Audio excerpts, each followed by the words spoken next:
Olá, estamos de volta para a exposição, compreensão e aplicação nas nossas vidas de mais uma passagem da Carta aos Hebreus. O conteúdo deste livro no Novo Testamento é uma das mais belas joias da espiritualidade cristã. E por espiritualidade, quero me referir à qualidade do que é espiritual em contraste ao material. A riqueza doutrinária, como temos visto, é fonte que sacia em excesso a vontade de qualquer um disposto a garimpar esta mina dos tesouros da Palavra de Deus. Tanto isso é verdade que, por exemplo, na aula passada, nós vimos que o cristão não deve apenas ter esperança, mas que a esperança cristã, mais do que uma torcida para que algo dê certo, como geralmente se compreende no mundo, ela é uma pessoa. Jesus é a nossa esperança. Jesus é a esperança do cristão. Deste modo, a esperança cristã é algo em que podemos nos refugiar. E Hebreus disse o porquê. A esperança cristã é como a âncora, segura e firme, como o que ocorre quando viajantes de um navio chegam ao porto de destino.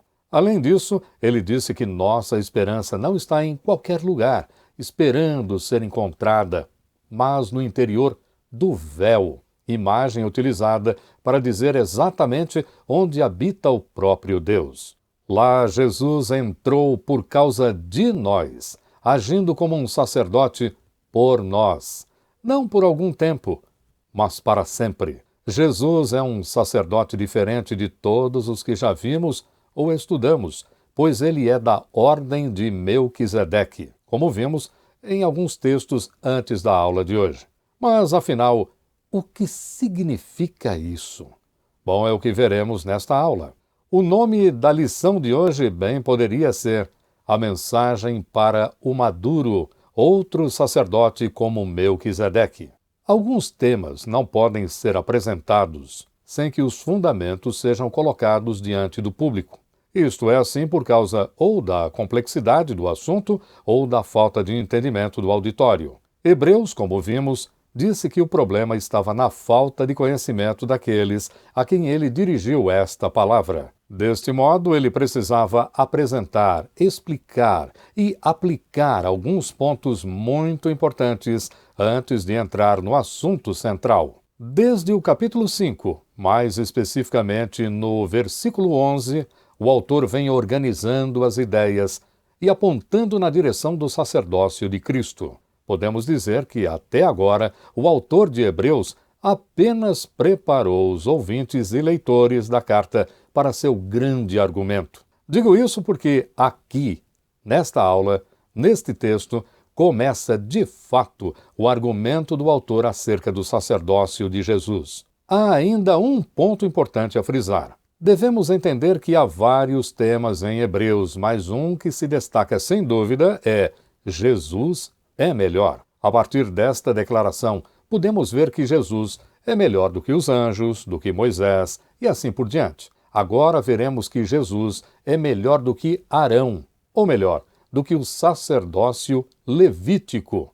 Por que Jesus é melhor do que o sacerdócio levítico?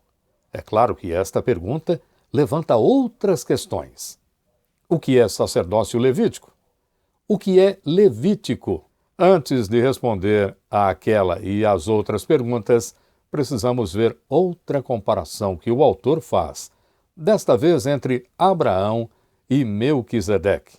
O texto desta aula será dividido em duas partes.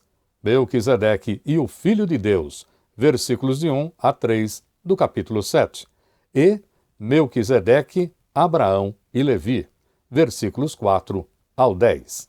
Antes das análises, vamos à leitura do texto. Hebreus capítulo 7, versículos de 1 a 10. Porque este Melquisedeque, rei de Salém, sacerdote do Deus Altíssimo, que saiu ao encontro de Abraão, quando voltava da matança dos reis, e o abençoou, para o qual também Abraão separou o dízimo de tudo, primeiramente se interpreta rei de justiça, depois também é rei de Salém, ou seja, rei de paz.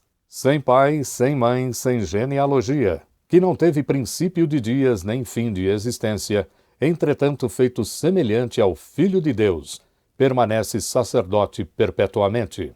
Considerai, pois, como era grande esse a quem Abraão, o patriarca, pagou o dízimo tirado dos melhores despojos. Ora, os que dentre os filhos de Levi recebem o sacerdócio têm mandamento de recolher, de acordo com a lei, os dízimos do povo, ou seja, dos seus irmãos, embora tenham estes descendido de Abraão. Entretanto, aquele cuja genealogia não se inclui entre eles recebeu dízimos de Abraão e abençoou o que tinha as promessas. Evidentemente, é fora de qualquer dúvida que o inferior é abençoado pelo superior. Aliás, aqui são homens mortais os que recebem dízimos, porém ali, aquele de quem se testifica que vive. E, por assim dizer, também Levi, que recebe dízimos, pagou-os na pessoa de Abraão. Porque aquele ainda não tinha sido gerado por seu pai, quando Melquisedeque saiu ao encontro deste. Como foi dito, a primeira parte do estudo se chama Melquisedeque e o Filho de Deus, versículos de 1 a 3. Este texto, compreendido entre os versículos 1 a 3 do capítulo 7, está ligado ao versículo 20 do capítulo 6. Como você deve se recordar, ali fala de Melquisedeque e também quando diz que Jesus se tornou sumo sacerdote para sempre, segundo a ordem de Melquisedeque. Em nossas Bíblias, o texto dos versículos 1 a 3 está separado em versículos, mas no original, em grego, é uma única frase, e ela explica o versículo 20 do capítulo 6. Nós poderíamos resumir estes 3 versículos assim: porque este Melquisedeque permanece sacerdote para sempre. Todo o miolo é só para identificar a figura de Melquisedeque. Como já foi dito antes, o autor de Hebreus não argumenta fora da revelação bíblica. Ele não se utiliza de material fora da lista dos livros canonizados, ou o que chamamos de Antigo Testamento. Ele não só rejeita os filósofos da antiguidade, mas também os autores do judaísmo, sábios que representavam escolas de interpretação. Por isso, nós temos muitas referências ao Antigo Testamento nesta carta. É o que acontece agora. Nós temos aqui mais uma citação do Antigo Testamento. Desta vez é Gênesis 14, de 17 a 20. Após voltar Abrão de ferir a Quedorlaomer e aos reis que estavam com ele, saiu-lhe ao encontro o rei de Sodoma no vale de Savé, que é o vale do rei. Melquisedeque, rei de Salém, trouxe pão e vinho. Era sacerdote do Deus Altíssimo. Abençoou ele a Abrão e disse: Bendito seja Abrão pelo Deus Altíssimo, que possui os céus e a terra. E bendito seja o Deus Altíssimo, que entregou os teus adversários nas tuas mãos. E de tudo lhe deu Abrão o dízimo. Do que fala esta passagem? Aqui, Abraão, que terá o nome mudado por Deus, ainda se chamava Abrão. Em rápidas palavras, o pano de fundo para Gênesis 14, 17 a 20 é o papel de Abrão na derrota de uma coalizão de reis rebeldes, a fim de resgatar o seu sobrinho, Ló, que havia sido levado por eles.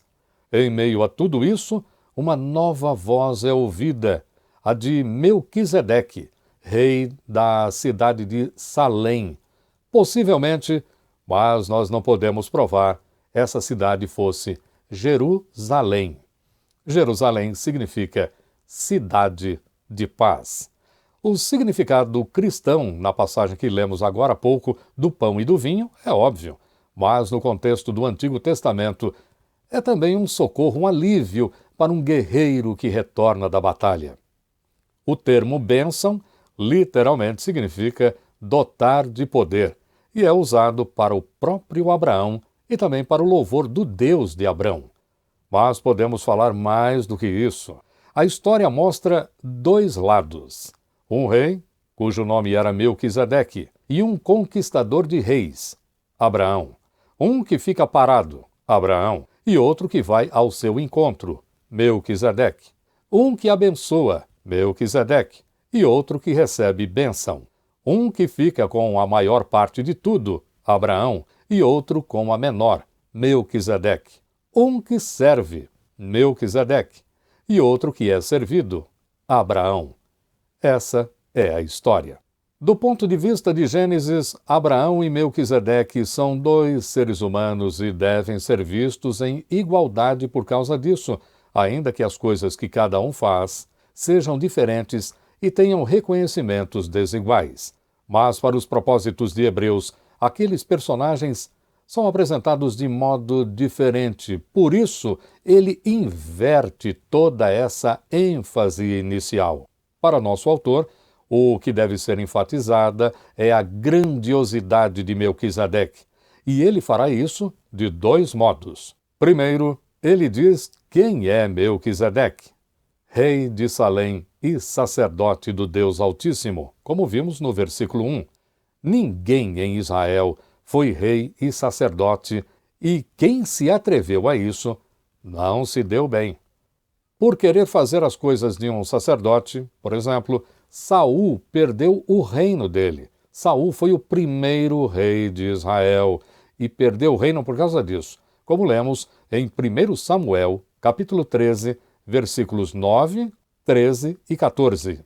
Então disse Saul: trazei-me aqui o holocausto e ofertas pacíficas. E ofereceu o holocausto. Então disse Samuel a Saul: procedeste neciamente em não guardar o mandamento que o Senhor teu Deus te ordenou. Já agora não subsistirá o teu reino. Outro rei que resolveu agir como sacerdote foi Uzias, mas isso o tornou leproso até a morte. Vemos este relato no segundo livro das Crônicas dos Reis, capítulo 26, versículos 17 a 20, mas eu quero destacar especialmente os versículos 18 e 19. E resistiram ao rei Uzias e lhe disseram: a ti, Uzias, não compete queimar incenso perante o Senhor, mas aos sacerdotes, filhos de Arão, que são consagrados para este mistério. Então Uzias se indignou. Tinha um incensário na mão para queimar incenso. Indignando-se ele, pois, contra os sacerdotes, a lepra lhe saiu na testa perante os sacerdotes na casa do Senhor, junto ao altar do incenso. Como podemos ver destas duas passagens, este duplo ministério, rei e sacerdote, não foi algo que Deus quis para os que conduziriam o seu povo. Isto coloca Melquisedeque numa posição sem igual. O versículo 2 do capítulo 7 de Hebreus diz que o nome Melquisedeque significa rei de justiça. Chega-se a isso na união das duas palavras hebraicas, Melec e Tzedek. O autor de Hebreus não colocou esta informação aqui apenas por simples curiosidade ou para testar o conhecimento de hebraico daquela congregação. Então, por que ele falou sobre o significado deste nome? A gente não pode esquecer do que já foi dito, por isso devemos lembrar que no capítulo 1, versículos 8 e 9, nosso autor diz que Cristo é um rei que ama a justiça. Tudo isso está sendo falado não para pessoas que estão estudando teologia, mas para um grupo, devemos lembrar, um grupo que está passando por sérias dificuldades doutrinárias e por perseguição. Então, saber de um rei que ama a justiça é muito importante para o justo que fielmente suporta dificuldades. É o que lemos aqui na carta aos Hebreus, capítulo 10, versículo 38. O meu justo viverá pela fé. Alguém assim vive na esperança de se juntar aos justos que tenham lugar na cidade celestial. E olha que Hebreus fala exatamente sobre isso, lá no capítulo 12, versículos 22 e 23, mas nós deixaremos isso para a hora certa. Bom, até aqui o autor enfatizou a grandiosidade de Melquisedeque, dizendo quem ele é. Agora, em segundo lugar, o autor vai dizer qual é o seu ofício. Melquisedeque é um rei, mas não um rei qualquer. Ele é um rei de paz. Shalom, em hebraico, significa paz. Este não é o nome dele, porque, como vimos, Melquisedeque significa rei de justiça, mas ele é rei na cidade de Salém, que significa, em hebraico, paz. Então, dizer que ele é o rei de Salém é o mesmo que dizer que Melquisedeque é o rei de paz. Agora veja que a ordem de aparecimento destas duas virtudes aqui no texto, justiça e paz, é muito importante. Primeiro apareceu justiça e depois paz. Por quê? Porque não pode haver verdadeira paz sem verdadeira justiça, como aprendemos de Jesus em Mateus capítulo 5, versículos 6 e 9. Bem-aventurados os que têm fome e sede de justiça, porque serão fartos. Bem-aventurados os pacificadores, porque serão chamados filhos de Deus. Neste ponto, devemos dizer que a justiça de que fala Hebreus não é a justiça punitiva, ou também conhecida como justiça retributiva, ou seja, aquela que paga o mal com punição quando uma lei é aplicada. Não é disso que o nosso autor está falando. A justiça aqui tem a ver com a justiça de Deus, ou seja, com a reversão do estado provocado pelo pecado e tudo o que resulta disso. Não se trata de punição, mas de restauração. Sabemos da Bíblia que o mundo foi feito por Deus em estado de perfeição. O pecado, que é a revolta injusta contra o Criador, causou um total desajuste em tudo o que existe. Esse desajuste precisa de ajuste. Aplicar ajuste às coisas desajustadas tem o efeito chamado de justiça restaurativa, ou simplesmente justiça. É como quando a gente diz que as coisas estão se ajustando. Quer dizer que a situação está se normalizando, ou seja, está voltando ao que era, ou ao que deveria ser depois de uma grande crise. Ajustar, neste sentido, é a ação produzida pela justiça, quando ela entra em cena contra o que está errado. Ainda que ocorram experiências humanas de justiça restaurativa, algumas até bem-sucedidas, a justiça restaurativa completa, de verdade mesmo, é somente aquela realizada por Deus, por causa do seu fruto ou o efeito dessa justiça de Deus. E qual é esse efeito? O efeito da justiça de Deus é a paz. Mais uma vez, devemos fazer algumas retificações, porque não se trata de uma paz qualquer, a paz que a gente acha que é. Por exemplo, não é nem a ausência de guerra, nem aquele bem-estar pessoal que a gente sente. Não é que estas questões sejam sem importância, são muito importantes. Mas a ausência de guerra não gera necessariamente bem-estar pessoal. Sabemos que a desconfiança é o que mais gera guerra. Então, durante o período da desconfiança, quem é que está desfrutando de tranquilidade psicológica? A paz de que Hebreus fala aqui é mais radical, é mais nas raízes do problema da humanidade. Ele está falando de algo que pertence à paz com Deus, que é a ausência de separação e de intriga com Deus. É o estado do ser humano que vive em harmonia com Deus e, por causa disso, ele terá também harmonia com seu próximo e também consigo mesmo. É a paz que não tem fim, porque é Deus quem garante. Em termos práticos, essa paz é a bênção de Deus para os seus, ou seja, é a glória, a riqueza, a vida, a salvação. O versículo 3 é muito curioso. Veja, é claro que a gente gostaria muito de poder falar de Melquisedeque em detalhes. Quando e onde ele nasceu, como é que foi seu reinado, a sua sabedoria para governar, quem foram os componentes, as pessoas que faziam parte da sua família, quantos filhos ele teve, daí por diante.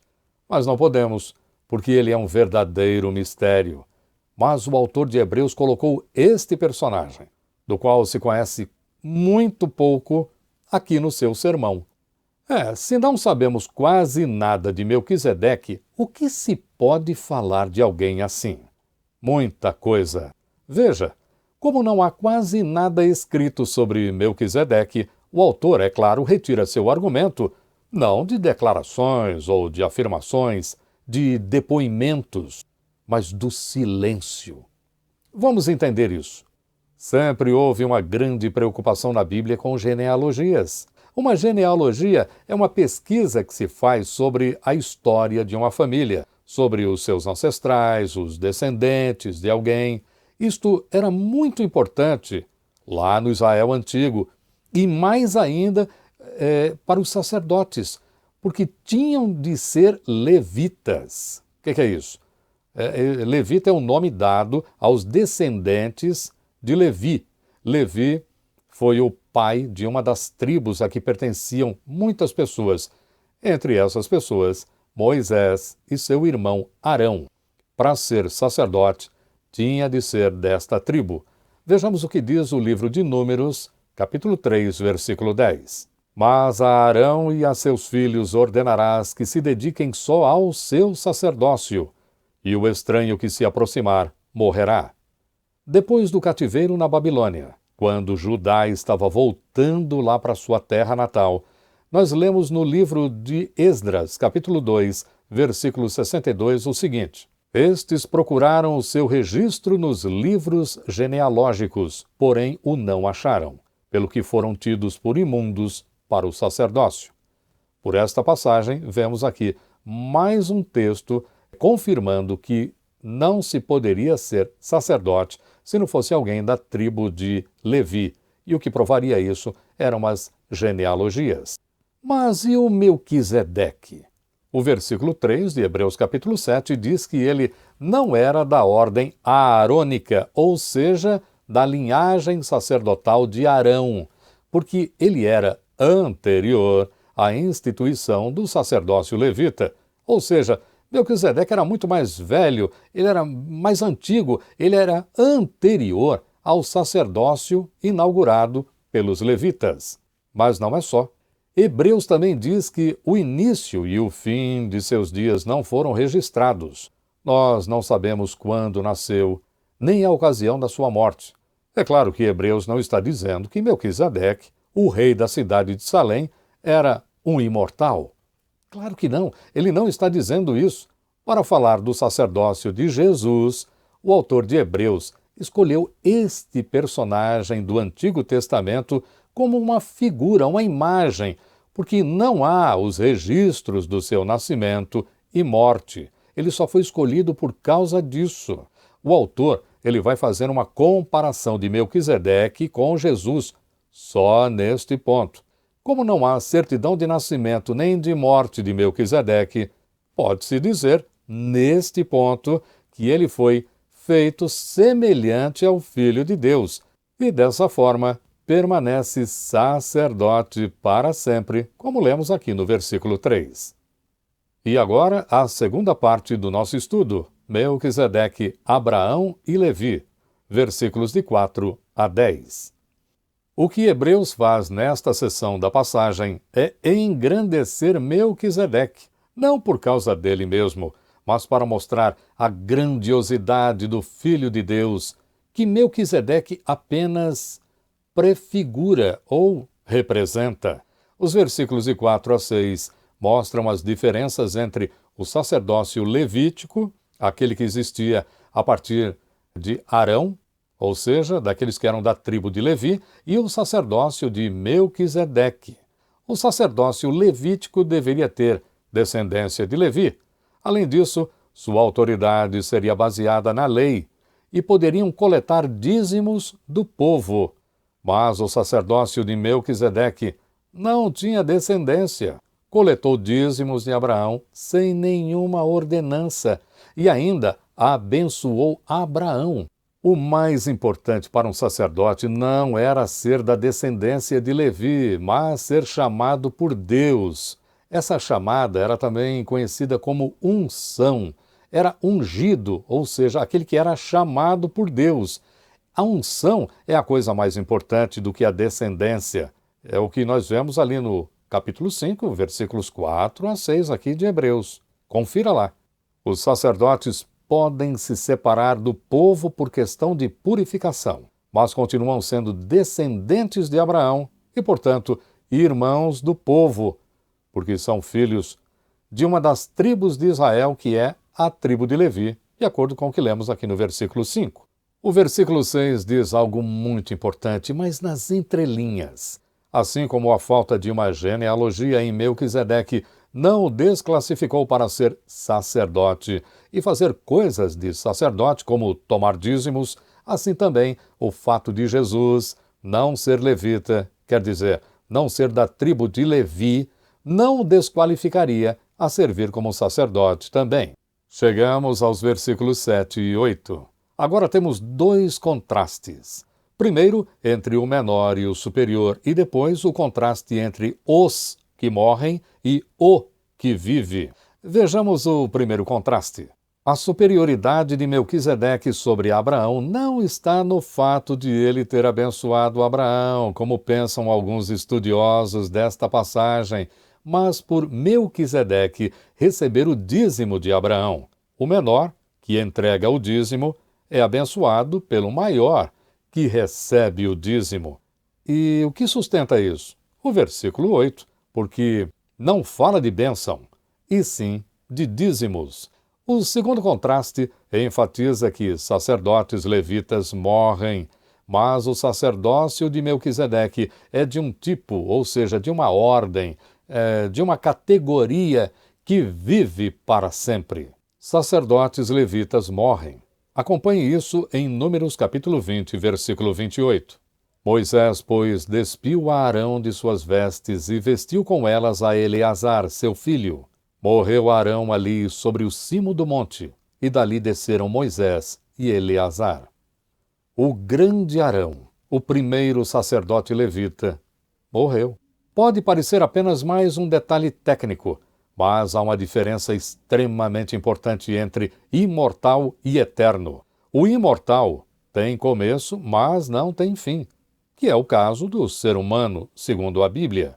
Mas Deus é eterno, já que o eterno não tem princípio nem fim, como nos ensina o versículo 3. Dessa forma, o único que é qualificado para servir no sacerdócio de Melquisedeque é o Filho de Deus, porque só ele foi exaltado à vida sem fim, a eterna. No versículo 9, nós temos aqui algo interessante. O autor ele descontrai a sua audiência quando, com bom humor, diz que até Levi, que recebe dízimos, pagou dízimos.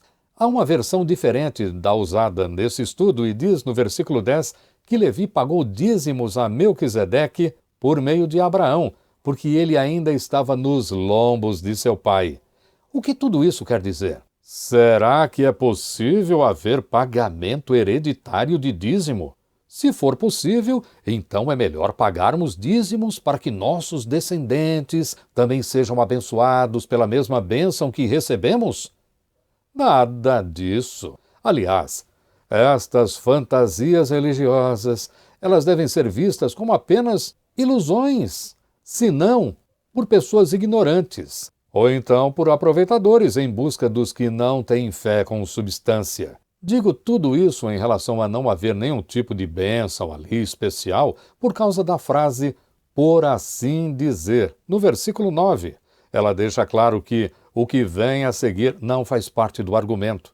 O autor está descontraindo a sua audiência, que já fazia tempo estava concentrada em seus argumentos. Dizer que até Levi pagou dízimo a Melquisedeque, porque, como diz outra versão, também estava nos rins de Abraão, foi uma observação para descontrair. O autor está comparando o sacerdócio de Melquisedeque e o de Levi. Tudo o que ele disse antes e o que dirá depois não tem nada a ver com bênçãos ligadas a dízimo que caminham por gerações. Nada disso. A força do argumento não está aqui, mas como veremos na próxima sessão deste capítulo, o autor retornará a seu ponto central e se concentrará no modo como a exaltação de Jesus cumpriu o juramento que Deus fez de que alguém serviria como sacerdote para sempre. E agora eu quero te convidar para pensar dentro do texto. Vamos a algumas reflexões sobre a aula. O que esta passagem nos diz, entre outras coisas, é que é possível ser alguém representante de Deus como agente da justiça e da paz, como foram definidas aqui, mesmo em meio a um mundo extremamente ímpio, ou seja, um mundo que rejeita até mesmo a ideia de Deus. E um bom exemplo disso é Melquisedeque. Este homem, este rei, não se envergonhou da sua fé, das suas crenças. Pense bem, Melquisedeque estava cercado pela impiedade dos povos cananitas, os povos ali de Canaã, povos com muitos ídolos, extremamente violentos e em constante estado de guerra, como vimos ali, Abraão envolvido com todas aquelas situações. Mas isso não intimidou Melquisedeque, ao contrário. E como escreveu o reformador João Calvino, lá no século XVI, Melquisedeque foi um justo e sincero cultivador e guardião da fé. Será que Melquisedeque governava sua cidade de tal modo que ela passou a se chamar Paz? Olha, eu sou muito inclinado a essa especulação, viu? Vejam que o mundo estava caindo ao redor de Melquisedeque, mas a sua cidade se chamava Paz. Não se chamava tranquilidade, nem sossego, mas paz. A diferença é que só a verdadeira paz pode trazer a verdadeira felicidade, e não pode haver felicidade maior do que desfrutar da presença de Deus. Gosto de pensar que assim era Melquisedeque e sua cidade. Melquisedeque foi um homem extraordinário. Ele não foi o Cristo pré-encarnado, nem anjo, nem o filho de Noé chamado Sem, como pensavam muitos na antiguidade. Ele foi uma sombra de Jesus, anunciando que o Senhor viria, segundo algumas características dele. E isso é o melhor que se pode dizer de Melquisedeque. Interessante, hein? Mas e nós? Como isso se aplica a nós, que vivemos aqui depois da vinda de Jesus? Bom, nós, as testemunhas de Jesus, como dizem os evangelhos, somos chamados para uma missão mais excelente. Melquisedeque cumpriu os propósitos de Deus, sendo uma sombra do que estava por vir. Mas nós somos chamados a ser não sombra, mas luz, anunciando com nossas vidas, com nosso testemunho contínuo, com nossa alegria de viver na presença de Deus e com nossa fé, da qual não nos envergonhamos, que o Senhor Jesus já veio e vive para sempre. É isso. Na próxima aula teremos uma novidade, uma recapitulação de tudo o que foi dito até aqui. Depois de 14 aulas, fora a introdução, pode ser que algum ponto ou outro não tenha ficado visível o suficiente para um entendimento sem dúvida, não é? Só que a recapitulação será menos textual e mais pastoral, mas sem fugir da mensagem. Não perca! Se você gostou desta aula e quer se inscrever no canal, por favor, não deixe de acionar o sininho para ser notificado das próximas publicações e dê também o like para que o sistema indique este conteúdo para outras pessoas. Afinal, se somos abençoados, devemos também partilhar com outros a mesma bênção. Tudo de bom, fiquem com Deus e até nosso próximo encontro.